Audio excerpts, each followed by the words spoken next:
So mag-try tayo. Kukuha tayo ng mga RTL dito mga ka-agri. Titimbangin natin.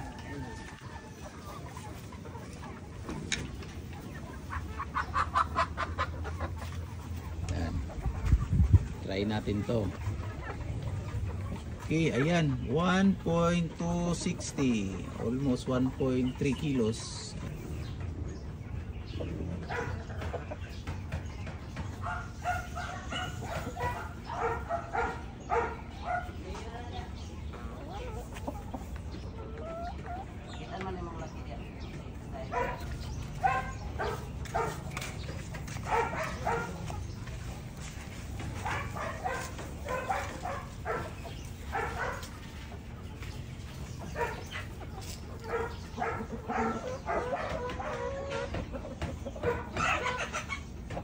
So ito yung dapat gawin natin mga ka-agri. Every 2 to 3 hours dapat kinukuha natin yung mga itlog nila.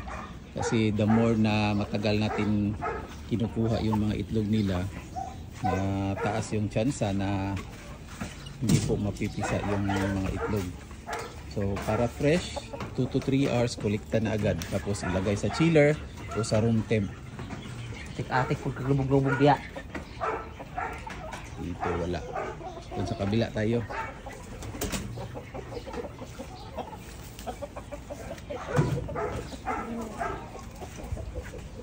So dapat yung area natin palaging malinis para walang amoy, walang langaw. Grabe yung ulan na naman kahapon dito mga ka-agri. Kaya dito tayo.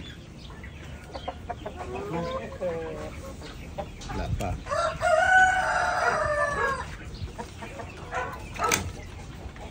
Kabilang coop. Itong mga males natin, mga rooster, medyo aggressive po pag hindi nila kilala yung papasok dito.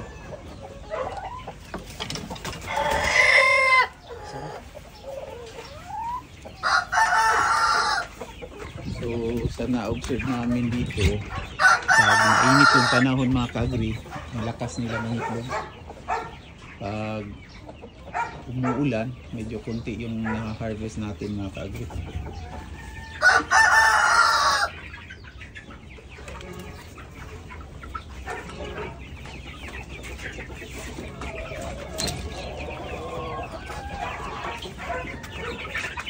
Dito tayo sa coop number 4.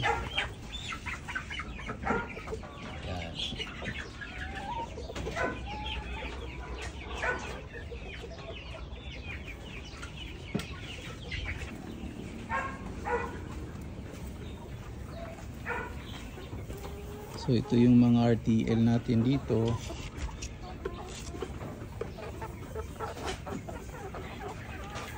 Medyo marami tayong RTL ngayon.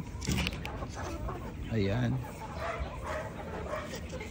Ito yung going 3 months old.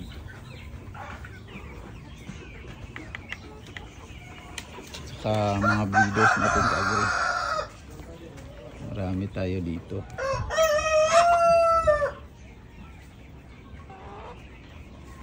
Nyo, malinis ang area natin para sa ganun ay maganda tingnan, saka yan, hindi mabaho. Yan, RTL naka-reserve na to dito. Ito lahat may-ari na yan. Tapos ito bakante pa to mga ka-agri. Yan. Tapos yung mga males natin,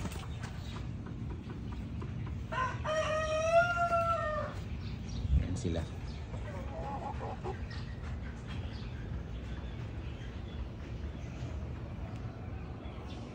Thanks for watching mga ka-agri. God bless.